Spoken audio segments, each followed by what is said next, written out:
Daniel stood in front of Victoria with tears running down his face.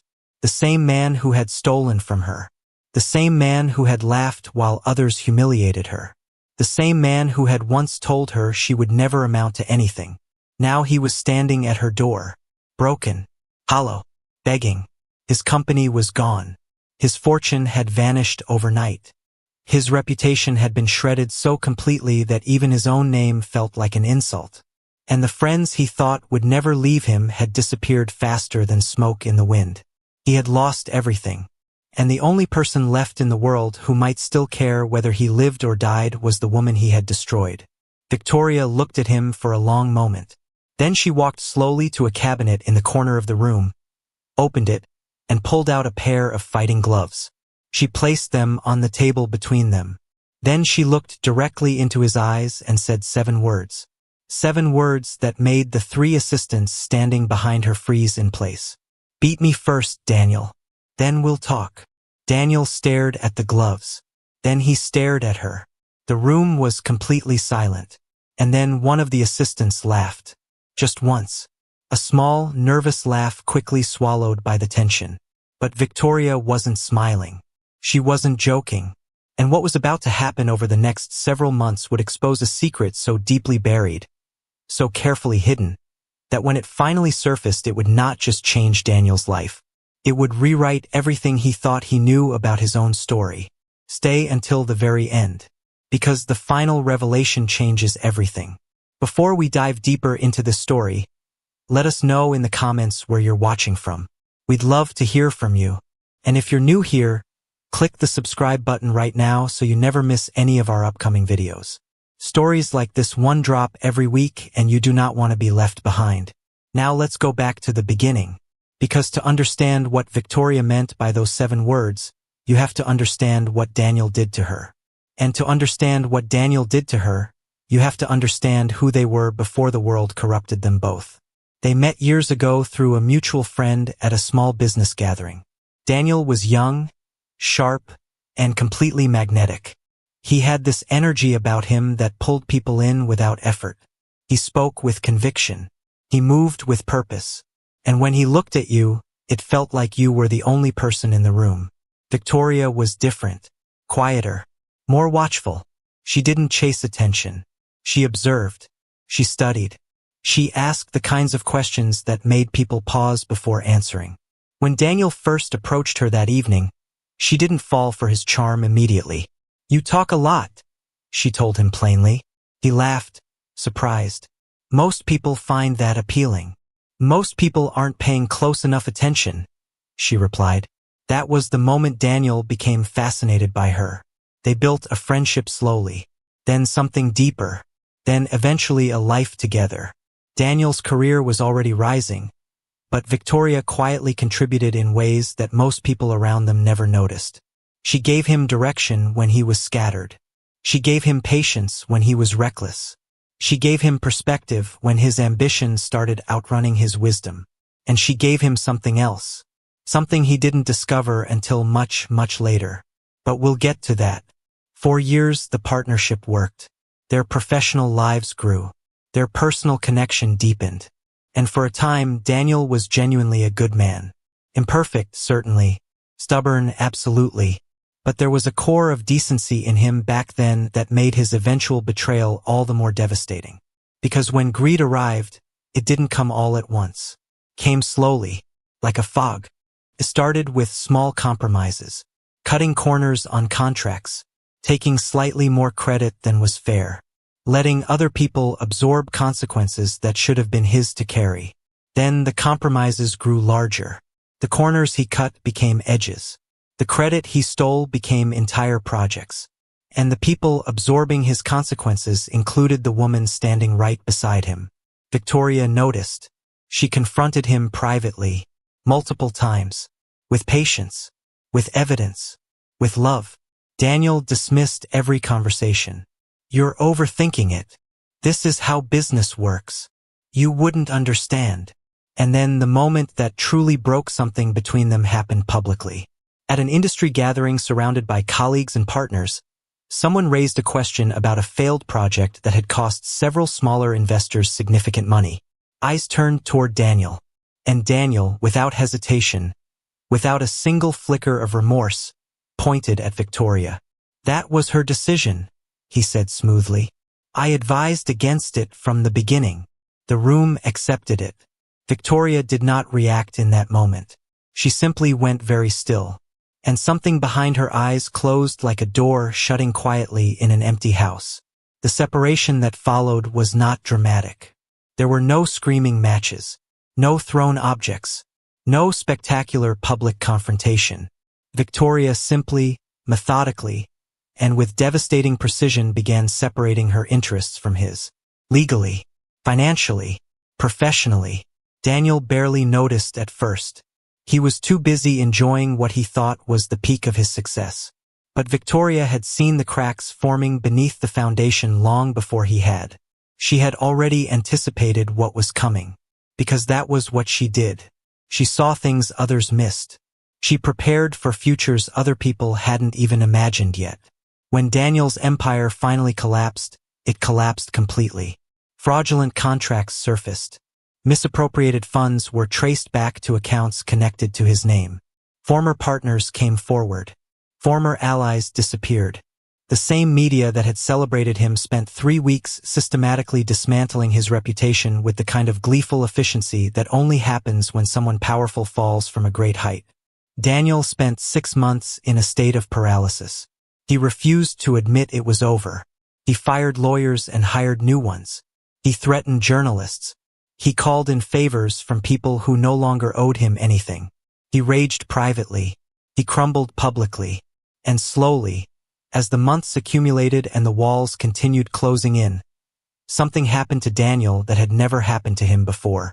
He ran out of excuses, not because his circumstances forced him to stop making them, but because one evening, sitting alone in a nearly empty apartment that bore almost no resemblance to the life he had once occupied, Daniel looked at his reflection in a dark window and genuinely could not find a single person to blame except the man staring back at him.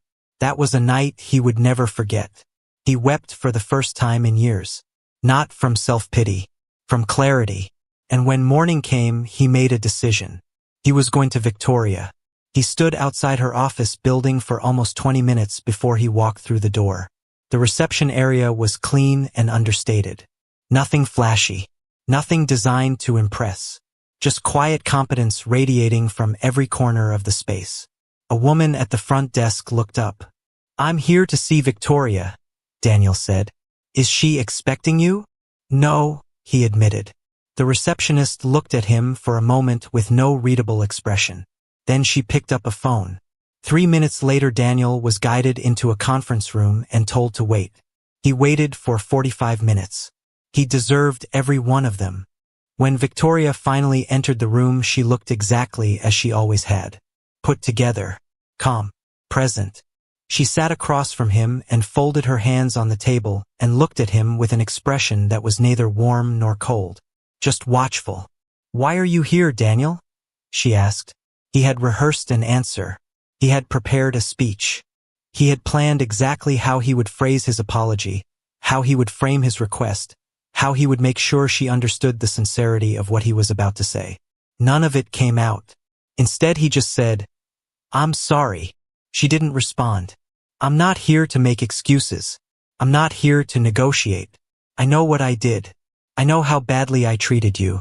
I know you had every right to walk away, and I know you owe me absolutely nothing. His voice cracked slightly on the last word. He pressed through it. But I'm asking anyway. Not because I deserve your help, because I have nowhere else to go. And you were always the only person who actually saw me clearly. Silence settled into the room like something physical. Victoria studied him for what felt like a very long time.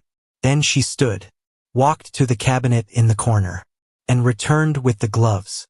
She placed them on the table. One fight, she said. You win, I help you rebuild. No conditions. No limits. Daniel looked at the gloves, then at her. Victoria, I'm not going to fight you. Then you're free to leave. That's not, you're serious. I'm always serious, Daniel. You just never paid close enough attention. He reached out slowly and picked up the gloves. One fight, he repeated. One fight. He almost smiled. Not from confidence.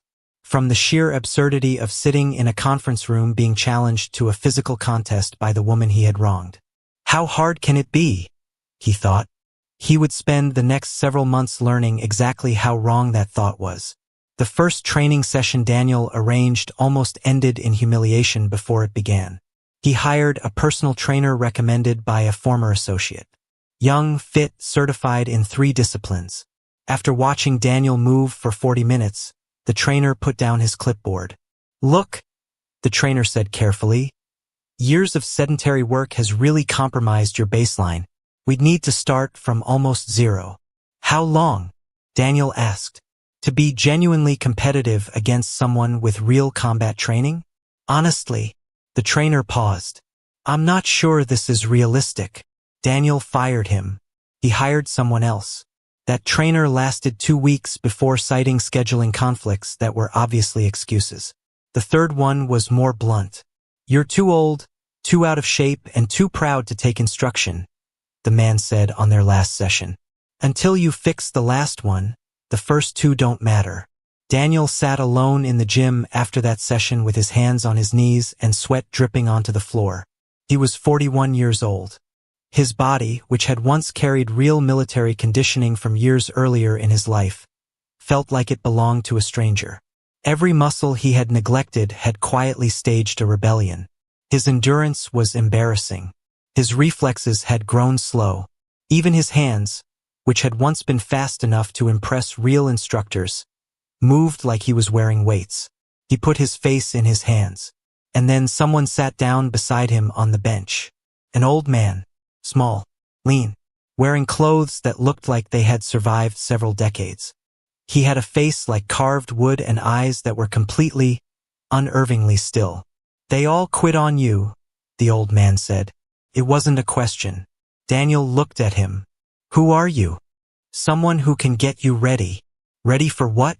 "You don't know what I'm preparing for." The old man tilted his head slightly. "You're preparing to fight someone who is better than you. Someone you've underestimated.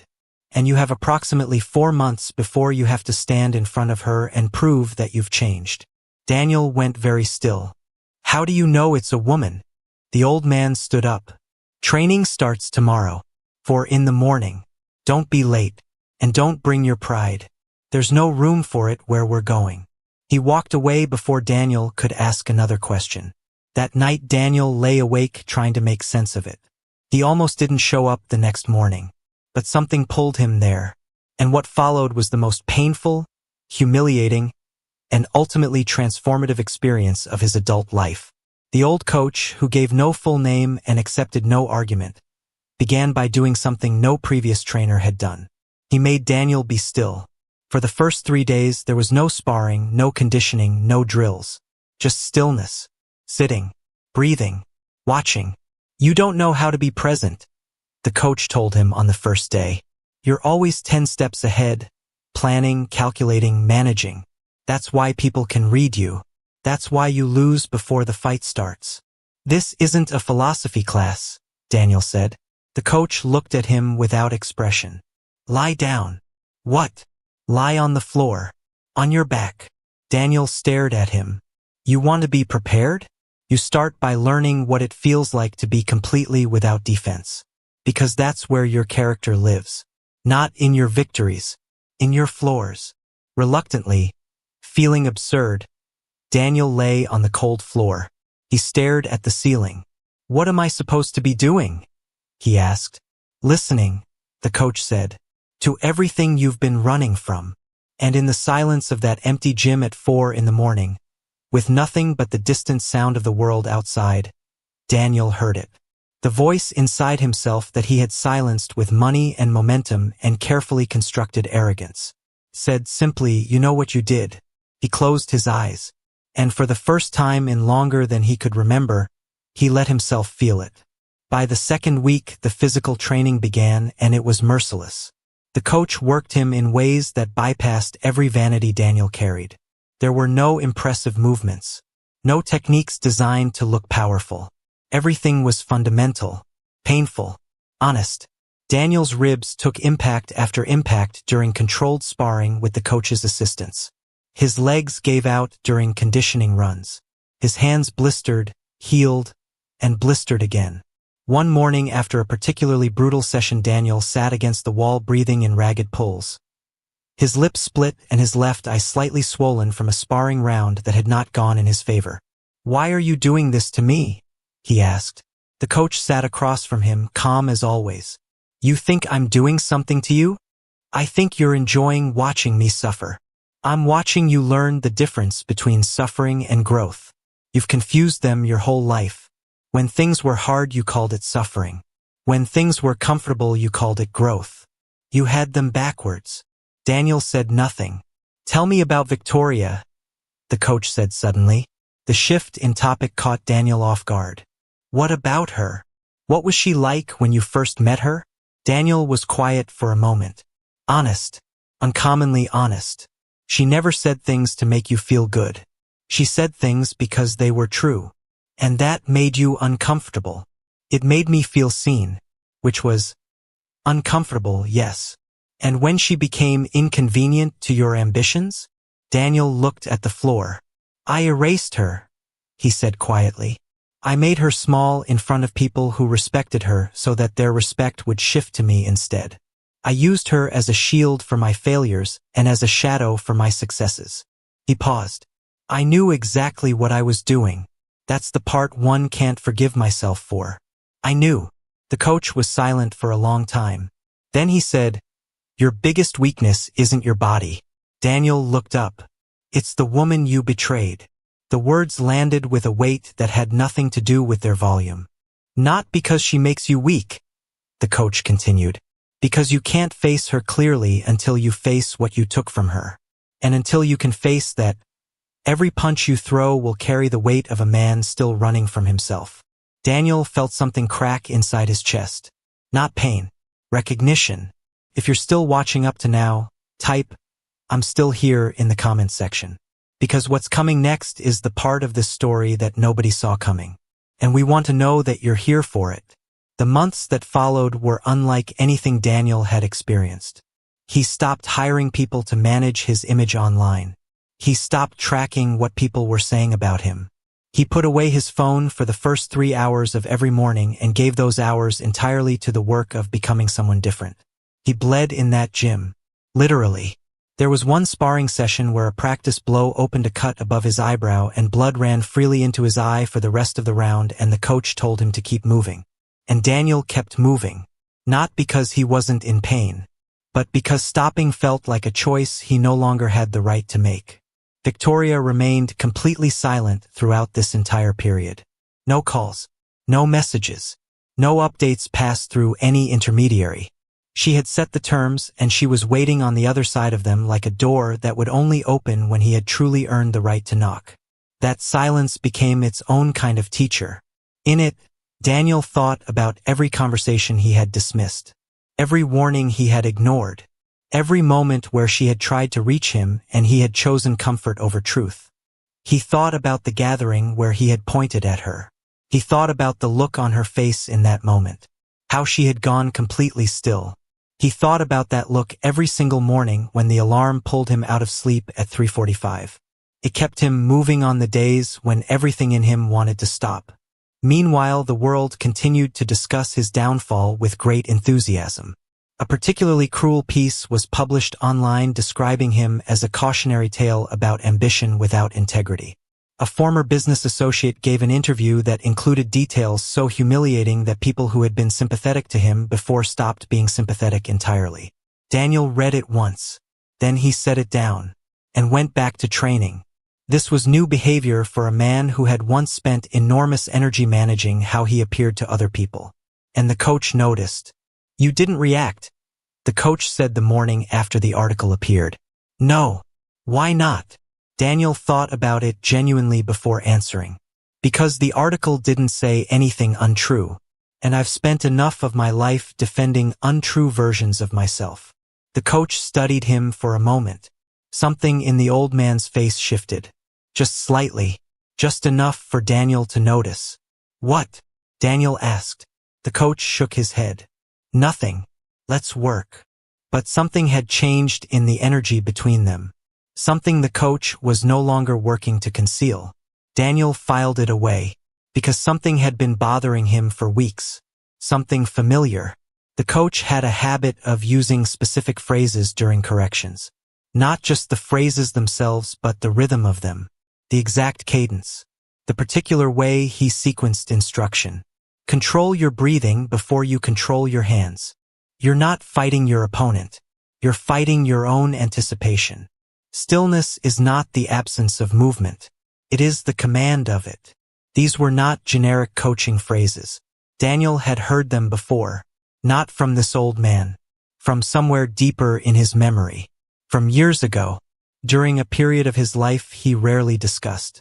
The night before the fight, Daniel could not sleep.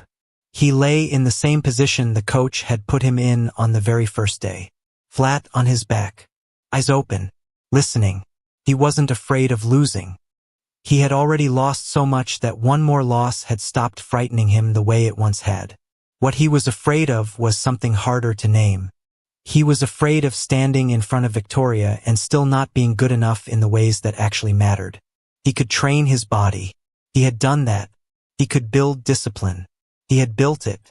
He could learn to breathe through pain and stay present in chaos and quiet the noise of his own ego. He had learned all of it. But he couldn't undo what he had done to her. And he wasn't sure that any amount of training or transformation could bridge that particular distance. He thought about this until the room began to lighten with early morning, and then he got up, dressed carefully, and went to face whatever was waiting. The venue was not what he expected. It wasn't a public arena.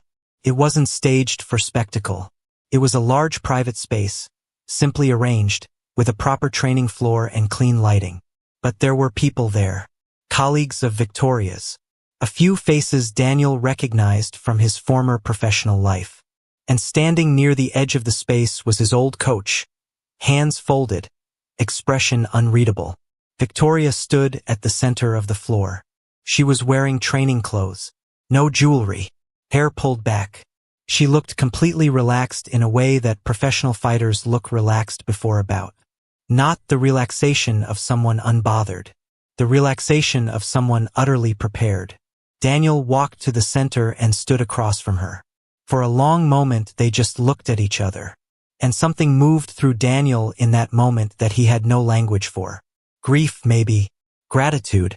The complicated ache of looking at someone you damaged and seeing that they survived it better than you expected them to, and feeling proud of them and ashamed of yourself simultaneously. You actually showed up, Victoria said quietly. I always intended to. No, she said without cruelty. You intended to find an easier way around this. But there wasn't one. He nodded. There wasn't. She put on her gloves. He put on his. And they began. What happened in the first minutes surprised everyone watching. Daniel was good. Not just compared to what people expected from a man who had spent years behind a desk. He was genuinely, technically good. His footwork was controlled. His defense was disciplined. His combinations were clean and measured. The crowd murmured with something close to impressed. Victoria moved with him carefully, testing him, measuring him. And she seemed to like what she was finding. Not in a competitive sense. In the way a teacher looks at a student who has finally mastered something difficult. Daniel began to feel the first dangerous whispers of confidence. He pressed forward. He landed a sequence of clean, precise movements that had the watching crowd genuinely reacting. And then Victoria began to talk. Not taunting him. Not trying to distract him. Teaching him. In real time. During the fight. You're dropping your left shoulder before you move right, she said, deflecting a combination with almost no effort. Don't telegraph. Daniel adjusted. Tried again. Better.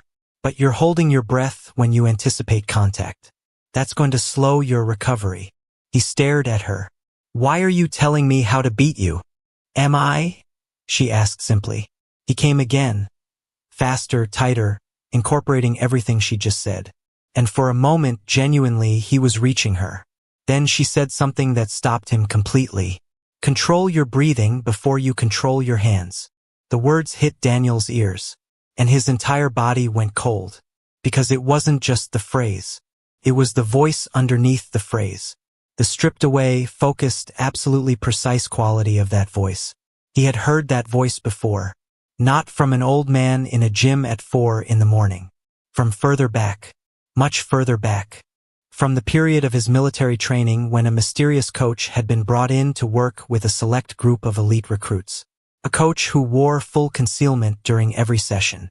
Who communicated through a modified voice system. Who was known by a single name. The Ghost. Daniel took a step back. His hands dropped. Not from defeat. From the earthquake moving through everything he thought he knew. Victoria lowered her gloves. She looked at him steadily. And in her eyes he saw it. The calm certainty of someone who had been waiting a very long time for this particular moment of recognition. You were the Ghost, he said. His voice came out barely above a whisper. You trained us. Years ago. During the advanced program. You were the instructor nobody could identify. The one they said had trained more elite operatives than anyone in a generation. He shook his head slowly. I spent 2 years wondering who you were. 2 years. And you were standing next to me the whole time. Victoria said nothing. Because nothing needed to be said. The truth was already assembling itself in Daniel's mind like a structure that had always been there. Invisible until now. Everything he had built his career on. The discipline. The ability to read rooms. The instincts under pressure. The capacity to outmaneuver people who had more resources and more connections. All of it had roots. Roots that went back to a training program he had attended before his professional life began. Roots that connected directly to the woman he had spent years diminishing. She had helped create him. Before she ever knew his name. And then life had placed them in the same world, the same business, eventually the same life together. And he had taken everything she gave him in that new context too. Her insight, her patience, her strategic mind, her belief in him. And then he had used her as a scapegoat and walked away. The woman whose teaching had given him his greatest tools. Twice. He should have moved. He should have reset and continued the match and let his body carry him through what his mind could no longer process. But he was frozen. And Victoria, with the calm efficiency of someone who had truly mastered her craft, closed the distance between them and ended the fight in 3 movements so clean and precise that even the people watching who had been cheering for Daniel could only exhale. Daniel went to one knee. Then slowly, carefully, he lowered himself to the mat and lay there, staring at the ceiling. The room was completely quiet. Victoria stood over him. And for the longest moment, nobody moved. Then Daniel's face did something it hadn't done in public since he was a young man. It broke. Not from the physical defeat. From everything he finally understood. The tears came without drama. Without noise. Just quietly, the way truth arrives when you've stopped fighting it. I'm sorry, he said to the ceiling. Then he turned his head and looked at her. I am genuinely, completely sorry. Not because I need something from you. Not because I'm trying to earn my way back into your life. But because what I did to you was wrong and I knew it was wrong while I was doing it and I did it anyway. And you deserved better than that. You deserved better than me. And I wasted years that I can't give back. The crowd expected Victoria to accept the moment as victory. They expected some version of satisfaction. Instead she crouched down and offered him her hand. He looked at it. Then he took it. She helped him stand. And when he was upright, she looked at him for a moment with something in her eyes that wasn't forgiveness exactly, but was something close to its beginning. You failed the fight, she said. Daniel nodded. I know. But you passed the lesson. He looked at her quietly. The challenge was never about winning, she said. I didn't design this to humiliate you or to prove something to an audience. I designed it to find out whether the man who had the potential to be extraordinary was still somewhere inside the man who chose to become ordinary. Ordinary men use people. Ordinary men are afraid of accountability. Ordinary men run. She paused. You didn't run. I ran for a long time, he said. Yes, and then you stopped. That's the part that matters. She looked at him steadily. I'll help you rebuild. Not because you deserve it yet, but because I believe you're finally willing to do the work of becoming someone who does. He couldn't speak for a moment. Why? He finally managed. After everything. Why? Victoria was quiet. Then she said, because I spent my whole life seeing clearly what others couldn't see yet. I saw potential in frightened recruits before they saw it in themselves. I saw it in you before we ever met officially. And I saw it hiding underneath all that damage you became. She tilted her head. I don't give second chances easily, but I give them when I genuinely believe they'll be used correctly. How do you know I will be? I don't, she said simply. That part is up to you. The old coach was still standing at the edge of the room. He hadn't moved. He was watching Daniel with the quiet satisfaction of someone who had finished a long and complicated piece of work. Daniel crossed the room and stood in front of him. You knew, Daniel said. From the beginning. You knew who she was. The coach nodded once. You arranged this. The coach said nothing. Who are you? Daniel asked. The old man reached into his jacket and produced a sealed envelope. He held it out without a word. Daniel took it. His hands were steady as he opened it.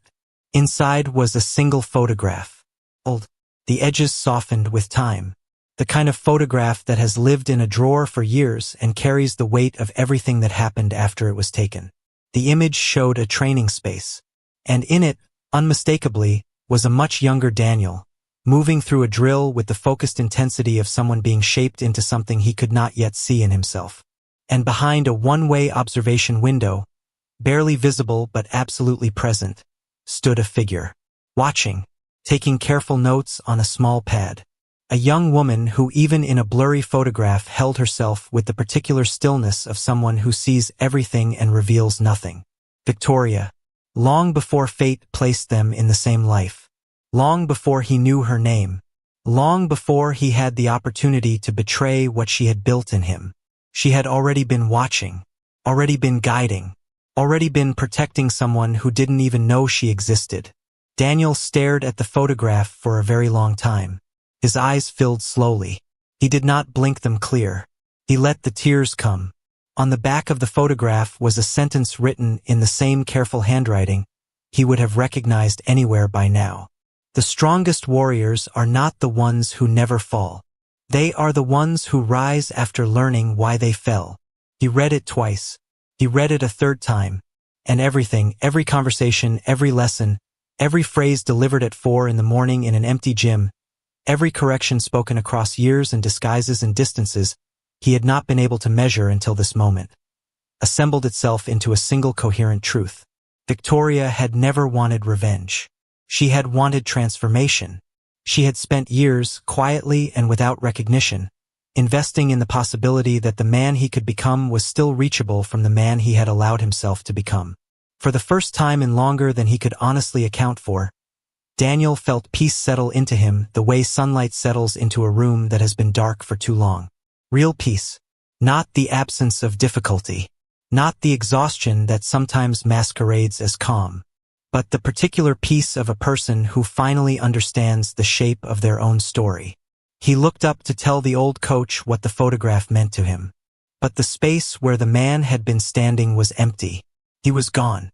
As quietly and completely as someone who had only ever existed as long as he was needed and had known precisely when that need was finished. Daniel stood holding the photograph. And then Victoria's phone vibrated. The sound was small, ordinary, the kind of notification that interrupts hundreds of moments every day without consequence. But something about this one made Victoria stop. She looked at the screen, and the calm disappeared from her face. Not gradually. Not in the slow way that emotion moves through a composed person. All at once, like a light being switched off. The old coach, who had not entirely gone, who was still visible at the very edge of the doorway, noticed immediately. He turned back. "What is it?" he asked. Victoria did not answer. She looked at the screen for another long moment. Then she turned and held the phone out to Daniel. Slowly. The way you hand something to a person when you are not certain they are ready for what it contains. Daniel took it. He looked down. The message was simple, almost insultingly simple for the weight it carried. A single photograph, taken hours earlier from the quality of the light and the angle, A woman standing beside a luxury black vehicle on a street Daniel did not recognize. Her posture was straight. Her face was turned slightly away from the camera, but not enough. Not nearly enough. Sabrina. And she was not alone. Standing beside her, one hand resting on the roof of the vehicle with the casual ease of someone completely at home in expensive spaces, was a man. A man Daniel had not seen in years. A man whose name, even unspoken, landed in his chest like a stone dropped into deep water. He was older than Daniel remembered, heavier in the face, but the particular quality of his stillness, the way power arranged itself around this specific person in every room he occupied, was absolutely unchanged. He was the man who had moved quietly in the background of Daniel's professional rise, pulling strings whose other ends Daniel had never fully traced. The man whose name surfaced briefly in the aftermath of the corporate scandal before disappearing again with the practiced efficiency of someone who had spent decades perfecting the art of not being accountable for things he had arranged. The man who, at the height of everything falling apart, had been heard by exactly two people to say that Victoria would pay for the inconvenience her precision had caused him. Neither of those two people had taken it as seriously as they should have. Attached to the photograph was a message. 6 words. Just 6 words. This time, I'm coming personally. The room was silent. Daniel lifted his eyes slowly from the screen. Victoria was already looking toward the window. Her posture had changed completely. The generous, patient mentor who had stood in this space and offered second chances and spoken about transformation and offered her hand to a man lying on a mat. She was still present, but something had moved to the front of her. Something older. Something trained. The strategist had returned. The warrior had returned. And for the first time since the moment he had walked to the center of that floor and put on gloves, Daniel realized with a clarity that arrived like cold water that the fight he had just survived, the months of training and suffering and transformation and revelation, was not the destination. It had been preparation. The real battle had not yet begun. Because somewhere out there, with a powerful and dangerous man standing beside a luxury vehicle in evening light, Sabrina was coming back. And this time she was not coming alone. And this time, based on the expression on Victoria's face and the 6 words on that screen, the person they were coming for had already begun calculating. Thank you so much for watching all the way to this moment. It genuinely means everything. Now we want to hear from you. What do you think Sabrina is planning? Has she changed in the time since she left that venue with her composure held together by sheer force of will? Or is she preparing something far more calculated, the ultimate revenge against the woman she has chosen to blame for everything? And what about the man beside her? The one whose name nobody said out loud in that room but everyone understood? Let us know in the comments exactly what you think is coming next. Because in the next story, Victoria and Daniel may be forced to do something neither of them expected. Fight on the same side, against an enemy far more dangerous than either of them has faced alone. The strongest warriors are not the ones who never fall. They are the ones who rise after learning why they fell. To be continued. And if you are not subscribed yet, click that button right now. Because when part 2 of the story drops, you will not want to find out you missed it. We will see you in the next one.